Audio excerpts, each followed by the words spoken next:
So, g'day. I'm Davies, founder of AgUnity, and we're a small impact venture. We're a little bit over 2 years old, so I'm really deeply honoured to be invited to such a prestigious institution to talk to you all today. And I must say the hospitality has been amazing.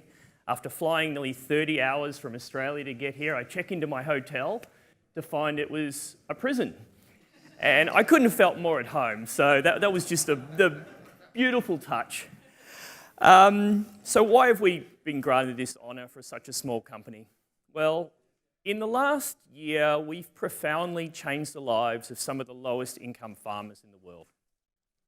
And we've done that, we've seen farmers be able to earn more and do things like buy solar lighting in their home so their kids are not reading with kerosene lamps. And so that's one of the most rewarding things that myself or any of my team has ever done in our lives.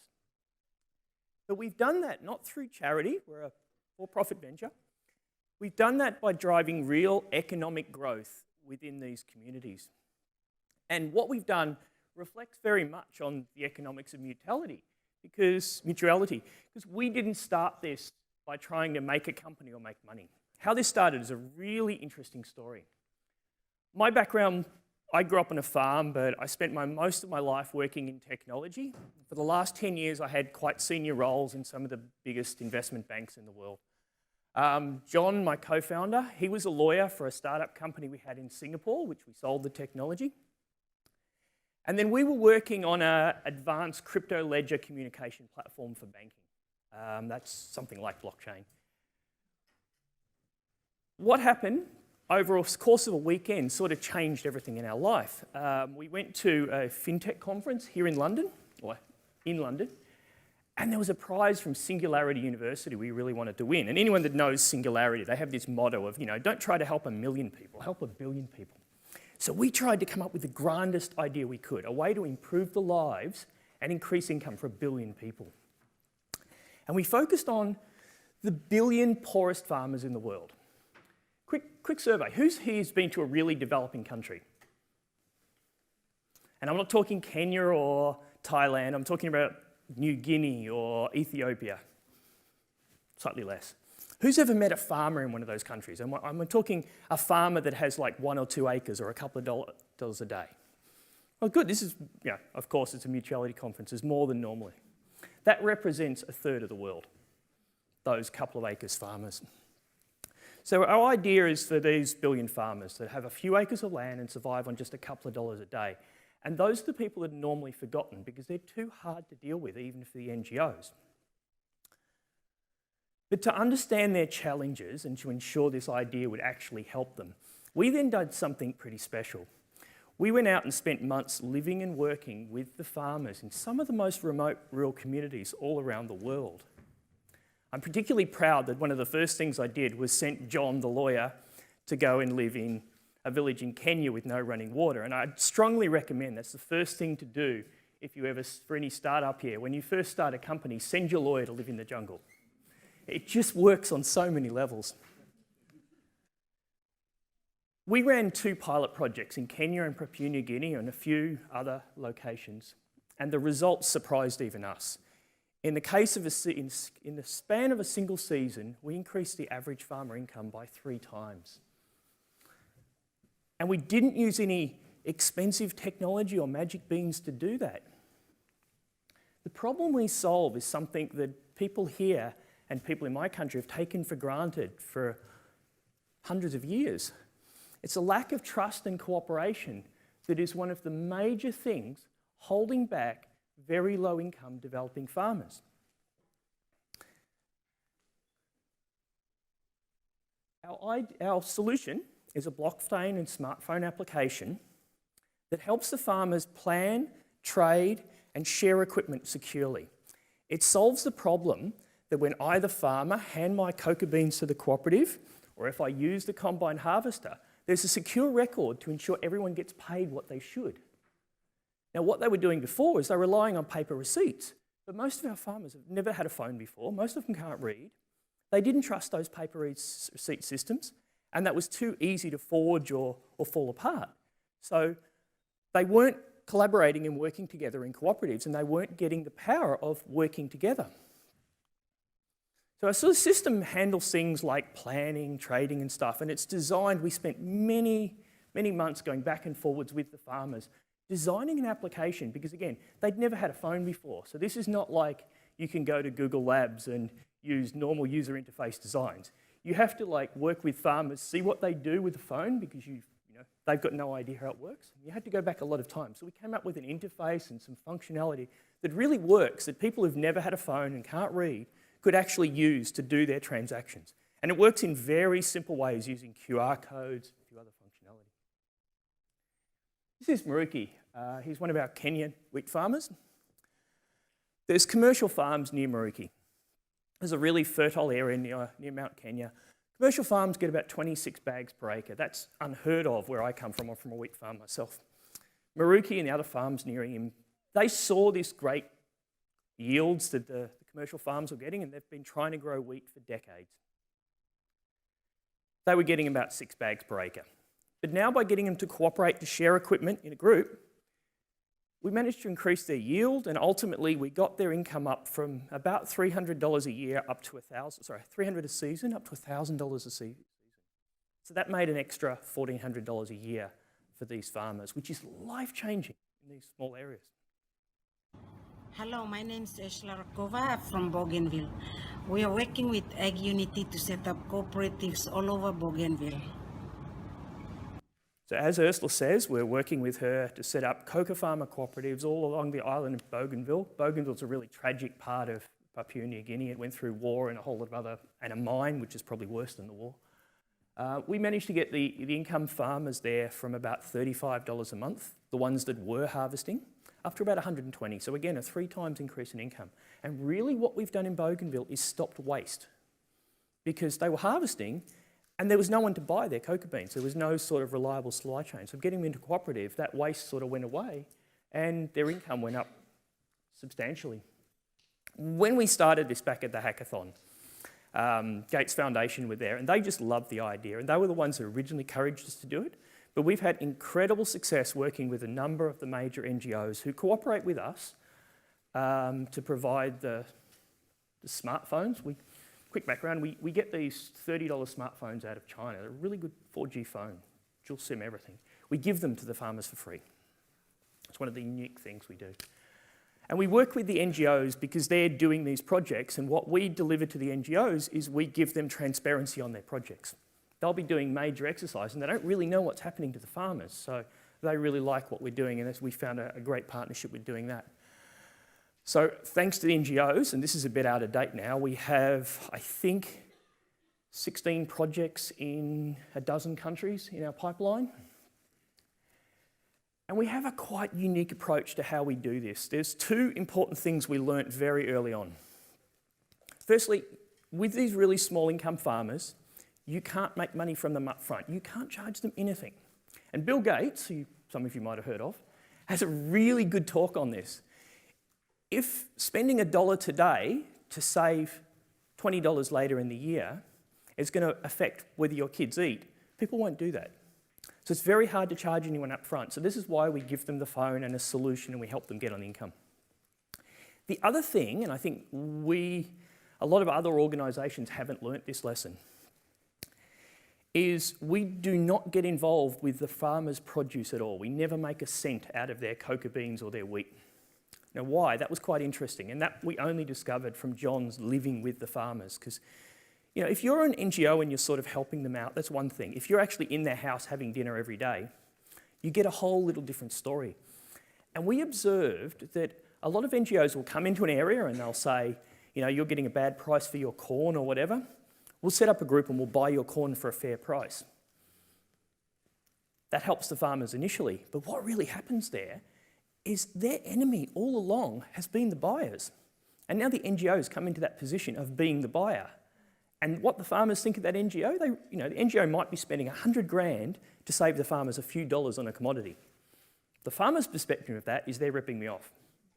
And it's very, very hard to get around that. So we don't go anywhere near their commodities. We help them find buyers, and we go to a lot of effort doing that, but we don't try to make money out of their commodities. And we're very clear about that one because that puts us on a very trusted position with the farmers.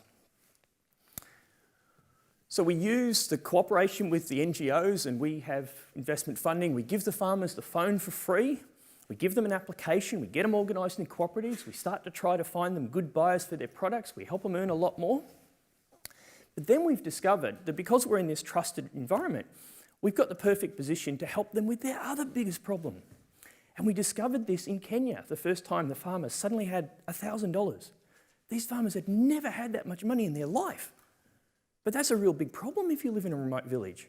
And in Bougainville, that was terrible, because the farmers suddenly had $100 and there is nothing to buy in Bougainville. Alcohol. That's what they spend it on. And this is why there's such drinking problems in these areas, that when farmers do get cash, the only supply chain really working is things that they shouldn't have. So we make things like solar lighting kits, water purifiers, cook stoves, and we also do financial services, farm implements and things like that. So we try to make all these things available for them. So when the farmer's got money, not before it's come, not when the money arrives, because that's already a problem, but before it's coming, they can start to plan, I'm going to get a solar light with my money, or I'm going to get a cook stove, or I'm going to put the money into a savings account, or I'm going to buy some insurance. So we try to get the farmers to advance plan, and we discovered that does a couple of amazing things. It motivates them to actually want to earn money, particularly places like Bougainville, where it's a matriarchal society. One of the first things we had to do in Bougainville when the farmers earned money, we had to do a rush change to our application, because the women would earn 300 kina from a batch of coca, and they'd come to the cooperative and they'd go, I don't want the money. I want to take 50 kina out. I don't want to bring the cash home. Because if I bring the cash home, if I bring 500 kina home, the men and my relatives and everyone's going to turn up, there's going to be a party, it'll be gone. And they much preferred Ursula to keep their money. So we had to change the app so we could do partial withdrawals. And we go like, suddenly we discovered, oh, hang on, we've sort of become a, well, not we, but the cooperative's become a bank, and we've become the record-keeping system for the bank. And so we see this behaviour that the farmers don't really want to bring cash home. They want to become a cashless society. But if you tried, even if you were a bank and you tried to sell them mobile banking or something like that, they've got no perception of that. So we've accidentally introduced these farmers to mobile banking and insurance and a whole lot of other products that they otherwise wouldn't have seen. My name is Petra. I'm from Sundaya in Bali, and we make solar energy kits that are very plug and play and therefore really appropriate for remote communities. The Sundaya factory has been running in Indonesia since 1993, so at this point these kits are sold all over the world, and we are really excited about this partnership that we now have with AgUnity, because it gives us an opportunity to ensure that these really high quality products, which rarely get to the most remote communities, are made available to the most remote communities and accessible to them, because they can pay for them through the installment systems that AgUnity provides. So we solve another problem for the other side of this for companies like Petra, that they normally can't sell to the remote communities, because what are they going to do? Sell one solar lighting kit into a village in Bougainville? The supply chain just doesn't work. So we get the farmers to say that they want solar lights. We get a big order. They ship 100 into the cooperative, and that's what happened. We had the pilot in Bougainville was only 100 farmers. They ordered $25,000 worth of solar lights. This is just an amazing number. So we solved their biggest problem. They can actually supply in volume, and they don't have to deal with multiple individual customers, and they've got a new thing. So we're looking at a whole range of products, and right up to the one I'm most excited about is sort of modular housing components. So we actually get the farmers that will be buying their houses through the mobile app, which is lovely way to look forward. The other thing we're trying to do, and we're talking to USAID on this in Mekong region, very interesting thing. USAID recognised that the source of human trafficking is basically bad credit in rural areas, particularly Mekong region. What happens is farmer has an accident, typhoon comes through or something, wipes out the crop, needs to borrow some money. The loan sharks will lend the money. Loan sharks are connected to the human traffickers. Ultimately, the daughter ends up in slavery because the lack of a loan. So USAID have got a big fund available for this. Problem with microloans, which are fantastic, is they're not administratively effective to deliver. They work okay if you've got people you can control on the ground, but normally they're not economically viable to. You've got to figure out who the person is you're loaning it to, whether they've got income, and you've got to have a way of getting the money out to them and collecting the repayments. Because we've got their income coming through the app, we know they're a member of a cooperative, we've got photos of their farm, we can basically automate all that. So in Myanmar, where we were originally looking to do this, we can do the microloans without the microloan company even being in the country. They'll have the operation, but they'll be doing the approvals all out of Hong Kong. So the numbers, and again, coming back to it, we didn't try to make money from this up front. We learnt how to make money by accident a year down the track. Originally, we were trying to solve the problem, and by solving the problem, it turned out we could actually make a profitable company. So the phones cost us $30. It cost us about $100 to roll the solution out to a farmer. We see revenue of about that much in the first year just by giving them things they couldn't otherwise got, and lifetime value of about $500. And we sort of got it in our pipeline from the MGOs. We've got about 100,000 farmers, and there's 100 million plus, possibly 1 billion users that we could deploy this system to. It's really huge. The reason why I think no one has done this before is it's not obvious. Like for a commercial company, and this goes to the whole mutuality and purpose of companies, the reason no one really focuses on these small farmers is no one could work out how to make money from them. So they didn't try to help them in the first place. So they didn't learn this other big problem of how they buy things. So for that reason, I see lots of startup companies. We go to these events in developing countries and with NGOs all the time, and we see a lot of companies trying to do a marketplace for farmers or something. But their impediment is always that they focus on how do I make money right at the start. And that's a very difficult way to create a revolutionary new company that's going to help people that are so poor. We're talking people that earn a few dollars a day. And the NGO relationships are key to that. And again, that's something we discovered on. We started doing this, and then we discovered we were helping the NGOs in a way that they weren't able to do themselves. I think the agriculture have been given me a phone. Next time this phone will be very helpful to do my communication with the buyers. So this is a side effect of what we do. We don't do this ourselves, but we help it happen. So Hedges is one of our cocoa farmers in Solomon Islands. We trace the chocolate right from the point where Hedges harvests it, right the way through to this chocolate maker in Brisbane who makes individually QR-coded chocolate bars that we'll hopefully be putting in a major hotel chain. You scan the QR code, you see where your chocolate came right back to the video of the farmer that grew your cocoa. I'm growing cocoa. We're doing cocoa since 2003 when I was home free, and I love cocoa. And so this is something I'm really excited about. We're working with Asia Development Bank with coffee. And so we're not there yet, but we will be soon. So you can go into your barista in Sydney or London, you can order a coffee and you get a QR code on your receipt. You scan the QR code and you can see the farmer that grew your coffee. Now the next thing I wanted to do, and we're working on this, we should have this operational by the end of the year, is that you can tip the farmer and the farmer can say thank you. Because we've got the phone in their hands. And the tip to that farmer, you understand the economics of coffee. Going back to the 70s and 80s, a coffee farmer got about 15% of the value of the cup of coffee in the store. That number's come down to around 3%. So we're trying to bring that back up a little bit. And that tip to the farmer is huge. So it's a really nice way. So, you can enjoy your coffee in the morning and you can feel good about yourself because you're connecting with someone on the other side of the world and you know that they're being paid fairly. And we're trying the same thing with honey out of Turkey and hopefully Ethiopia as well. And potentially, whoever saw the coffee leaf tea, I really hope that we can do the same traceability on that one as well. Is Magnus around? Yeah. So it's another important thing. In order to track the impact and do other things, we started this out trying to do something very big, and I realise that we've bitten off way more than any company should try to chew. We're rolling this out in many more countries that we can possibly imagine. So what's important is we've designed this as a platform.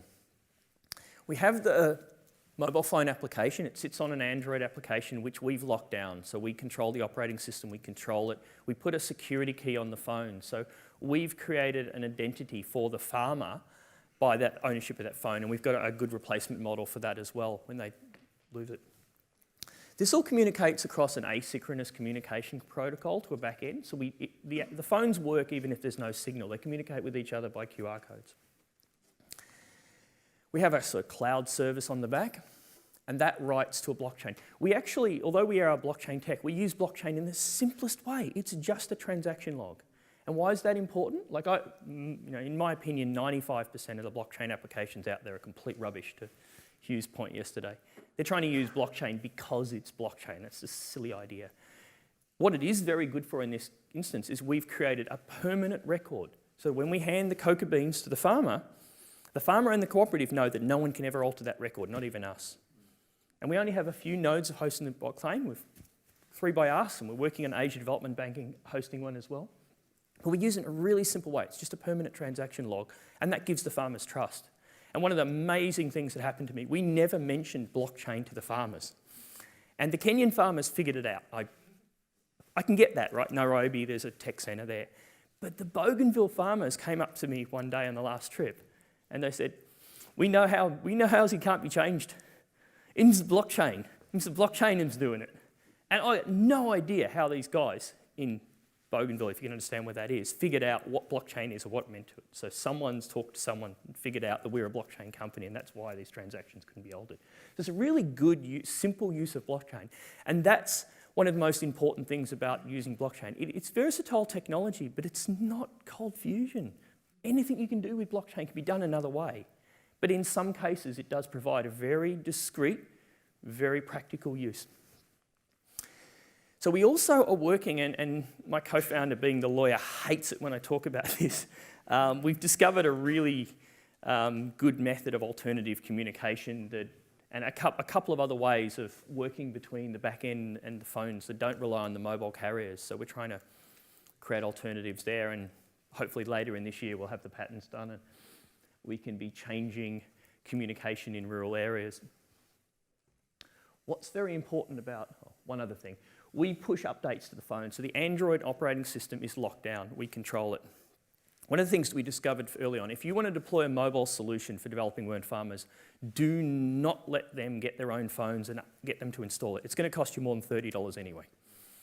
They'll get all sorts of junk phones. The phones will be insecure. You can't actually control the environment. So that's the reason we give them the phone. And we have the ability to push down updates to the phone. And we put, it still works like a phone. They can make calls, and we put Facebook and WhatsApp, and not so sure about Facebook nowadays, but we put those things, they love Facebook. We put those things on them, so it's a usable phone, but we don't let them install other things. We completely control the platform so it's secure, because it's small money to us, but $1,000, that could devastate a farmer. So we make sure it's the most secure environment, and coming from banking, we're very knowledgeable about how to do those things. One of the things I'm very excited about, and this is how we're going to extend the platform, is we have a plug-in architecture. So AgUnity is a platform, and we're working with a couple possibilities to do hackathons where literally over the course of a weekend, we can give the stub of the application, and people can create, say, a medical advice application, or a monitoring education level application, or how much light have you got in your home application. We've got a couple of examples of this. There's a company in California that's working on a malaria and dengue tracking application. Perfect, right? We've got this in some of the really remote areas where WHO normally can't get information on when there's an outbreak. And farmers can just say, look, someone's sick, or there's a lot of mosquitoes around. Very simple information, but that provides really early warning in a country like Bougainville that there's a big outbreak this year, and they can actually do some preventing on that. And the other one, we've started working with CSR. We've got an application into Gates Foundation now to do crop disease tracking. Because again, we got the application in the hands of the farmers. Very easy for them to take a photo of a problem with a crop and have that reported. CSIRO can data mine that, and we can get indications on problems in crops. Very good for cocoa, because cocoa borer is really easy to detect, and we can start to see movement patterns of cocoa borer. So one of the things we're hoping to do is do a lot of hackathons with this, because we started a hackathon. We love that idea. But I really like the possibility that if you can do a hackathon over the course of the weekend, and you can actually come up with an idea, code it, and we can potentially deploy that within a month into the field, into really remote locations. And you can do things that are ideas that normally, the Western environment is saturated for like good business ideas. But if we can deploy that to those extra billion low-income farmers, there's a whole array of new ideas that can be deployed to them as solutions. So I'm really looking forward to extending our platform to do all sorts of things that we couldn't imagine or do ourselves through this plugin architecture. And of course, the farmers really love us. So one of the most heartwarming things is that we get to spend time with the farmers and we see incredible comments from them saying that this has been the most impactful thing that they've seen in their life. And it's not by, it's again, back to the concept of mutuality, it's not by us giving them charity, it's by us helping them to form into groups and work together as a team to improve their own lives.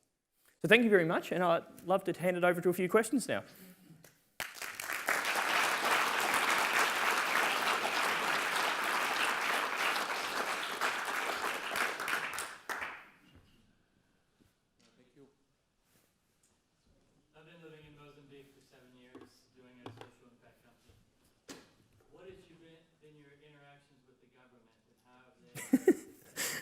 Yeah, that was our big mistake in Myanmar, actually. We try to avoid the government. We try to avoid the NGOs at the early stage. I mean, by genesis, we're really a startup company. We act in a very agile manner, and we find that they get in the way. What we try to do is go out into a location, do it all very quietly, get a 100-farmer pilot going, write a nice case study on it, and then go back and say, NGOs, can you help us accelerate this? NGOs are helpful with the original context, but getting the government involved is, the last thing we ever want to do. I realize you don't get involved in finding the buyers necessarily, but do you have a mechanism to vet them to make sure that they're not predatory or? We actually do get involved in helping them set up the supply chain, but again, we try not to involve ourselves in solving every problem. There are other groups that do that, and so we've got a big enough bite. So we try to find the buyers, we try to find good ones, but again, we try not to be responsible for that particular problem. We've got too much on our plate in the other area. Up the back first. Really interesting solutions, so well done. I think they're tackling a really specific need in this piece of the supply chain. The thing I'm wondering is the biggest issue that you have with smallholder farmers is indeed they're not bankable. So in order for them to become more professional, they need a facility to get credits and to become more bankable for the development banks, etc. How do you link up with that solution for them so that they just can't, they go from tracking the transaction to making them bankable and making them, in a way, a credit? Yeah, exactly. Well, there's two good points on that. Firstly, just by what we do, as a side effect, we're actually collecting data that makes them a bit bankable. So in areas like New Guinea, there's no real land right register to speak of. Because we've now got a photo of their farm every season, we've kind of got a good indication the farmer actually does own some land. We know that they've got income because they're bringing it into the cooperative every month. So we've got a good record of their income, and that's the first steps to making them bankable. Plus, the phone is a digital identity to them. And so we've got an actual identity of them, and we start to collect the information of their farmers and their relationships to other people. So we're not solving that problem, we're taking the first step. Now, a very interesting conversation I had recently with one of the largest banks I can't mention their name, but one of the biggest banks in the world, and one that's particularly prominent in developing countries. And I come from banking, the wholesale side, but I understand this very well. Banks don't even really want to deal with us anymore. Like, the KYC and the cost, an average consumer isn't a good banking customer. They want to deal with larger entities. It's not cost effective. So what that bank was particularly interested in is that they could be the bank for the cooperative, and we could give them a little bit of visibility of how many people in the cooperative, how much money was going through, so they can make sure the cooperative was acting reasonably honestly, and they would hold the funds for the cooperative, and the cooperative would sort of sub-bank for the customers. They thought that was a fantastic idea to be able to spread their network out, because they see the cooperative as, cooperatives will make loans to buy equipment, they're turning over $1 million a year, that's a good customer for a bank. The individual farmers really, I think, the evolution is they'll end up on mobile banking systems or mobile money systems or some sort of blockchain transactions. They'll end up somewhere else anyway. So I think the model that we're creating sets the stage for banks to move into a different part of the ecosystem. And I thought that was quite visionary of that bank to realise exactly exactly the dynamics of that market, that being the bank for the cooperative was a great deal for them. Sure.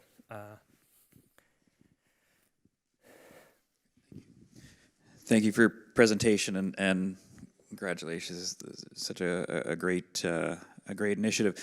Maybe two parts. One is, from what I understand of your business model, you come in, you take a piece of the increment.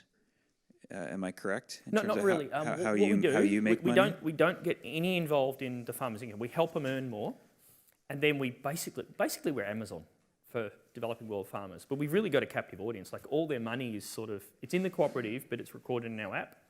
So when a farmer they put cocoa beans into the cooperative, they know they've got 500 kina coming, in the next couple of months. They can go into our app and say, I'd like a solar light.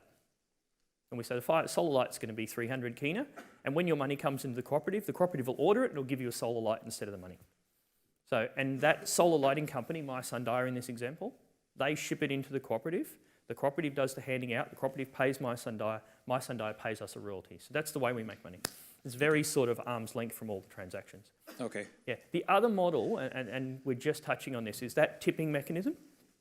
Providing the coffee shop with data so that they can show the video of the farmer, that really adds value to the coffee shop because it creates a unique business for them. Same with the chocolate, same with the honey. So selling the data for that and rewarding the farmer a little bit for providing the data, we also take a margin on that one. That's a secondary model. And I think that's actually bigger. The numbers we've rolled on that makes me think that that's actually might be more significant than it initially appeared.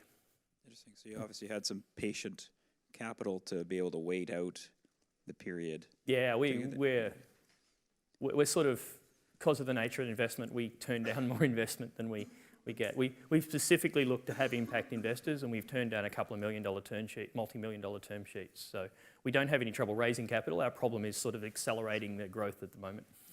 Yeah. I wonder, could you maybe explain if there ever have been any pilots that weren't successful, and if there were conditions, like if you sort of dissected that and figured out what were some of the conditions that didn't make it work?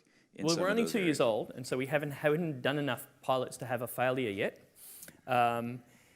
The two instances we did, I think we got very lucky with those. There's no way we're going to get 3 times all around the world. In fact, we're looking at Indonesia now. We'll probably get a few, tens of % increment in the farmer income. But that's not, the actual achieving 3 times, that's not the goal. The goal is to get the farmers organised into a cooperative. And so we will get varying amounts of farmer increase all around the world, but we really haven't seen a failure, and I haven't seen a reason for it yet, because really what we're doing is just giving the farmers a record-keeping system. At the end of the day, it's the simplest accounting system in the world. That's what we're doing. And these farmers, we don't appreciate that in the last 100 years, we've developed record-keeping systems that we can rely on, so we know this, and we've got a policing infrastructure that will enforce them. That's a gap that the farmers, they don't realise they're missing, and we don't realise how important those things are to us, and that's the gap that we filled. Sorry. Yes, please, go ahead. Very interesting what you're telling, but I was wondering, you were just using, thank you. You were just using the phrase captive audience. So how independent are the farmers? Can they actually join another cooperative not owned by you or not controlled by you? So what happens in that space? We haven't seen that yet, but the phones are ours. We support the cooperative. If the farmer wants to leave, they give the phone back to the cooperative and they go and do it independently. We haven't seen that behaviour yet. In fact, we've seen the opposite, where farmers have walked, in Kenya case, they walked through the night to come to John's house to ask when they could be next. So we don't have that exact problem. But yeah, we certainly do have a captive audience, and that was one of the things that we decided was necessary to do. Now we've set up an organisational structure where we have a charitable trust that oversees what products we include on and what we can do on the application to make that ethical. And one of the really important things that I'm very proud that we did in the design of the application, so thank you particularly for the question because it leads into something very good. I think the way the likes of Facebook and Google handle our data is very unethical, and we thought this before the recent controversy. Now, they own when you put data on Facebook, Facebook owns it. And we don't do that with our farmers. We actually put a security key, private security key on the phone, And all the farmer's data is encrypted, and only the farmer can permission anyone to see their data. Most of their data we can't even see. So if the farmer wants to get insurance or a loan, he has to explicitly give the insurance company his data in order to get that loan. Now, our farmers don't understand what that means, but we created the system in that way because it would be unethical to do otherwise. And so I'm quite proud that we made that decision early on, that we're very unlike a Google or a Facebook in that the farmers own their data, the farmers control it, and we will never get involved in the selling of their data in that manner unless they explicitly permission through it. Sure. Thank you. With the rollout across regions, very different regions of the world, what was some of the most surprising findings in differences in your different pilots? Surprising findings in different regions. Yeah, I mean, we chose to roll, I mean, first to the context, we chose to roll out in very different regions so we would understand the differences in those regions. So we started with Kenya and then we went to, Southeast Asia and thing. And John, my co-founder, is in South America at the moment to make sure that what we're building and what we're designing works across regions. What's most surprising is that the problem is a common one. That was the one. I mean, we would expect to see much more variation, but what we've seen is really this problem is the same. It's that, the farmers don't work together because they don't trust. And as soon as you give them away that there's a record, they'll trust and they'll work together. And you see this in Hugh's example. They create a framework and the farmers all work in it and they create trust. They're doing the same thing. We're just perhaps doing it in a mobile smartphone way that overlies that. So it seems to be a much bigger problem than we potentially realise, and much more common thread. That's probably, I think, the biggest thing we learned. One more question. Yeah, I was wondering how you ensure that... Mike's behind you. Yeah. I was wondering how you ensure the farmer identity and how, phones aren't passed from person to person. Yeah, the phone's locked down to the farmer's identity when we give it to them. That has a security key on the phone. So every phone has a private security key built into it, and we do that at operating system level when we set up the phone. We give that phone to the farmer, and that phone becomes their phone, and they have access to that phone. No one else can do a transaction on a particular farmer's phone. We have a way if they lose the phone. We have basically, when we set up a farmer, we have a replacement identity already set up. So if they lose the phone, we invalidate one identity and we move them on to the new one, and that creates a new identity to them. So there's a sort of a complicated private key mechanism that we use for that. But really the phone becomes the centre point of the farmer's identity, or the person in the cooperative, or potentially the buyer. And the thing we're starting to see now is the shopkeepers in the village now want to get the phone because they want the farm, one interesting thing that I'm trying to develop, the farmers bring cocoa beans into the cooperative, they haven't been paid yet, but they've got like 1,000 kina in the cooperative and they need to buy kerosene or some supplies from the shop. Why can't they just do a transaction with the shop, and then when the money comes in, the shop collects it from the cooperative?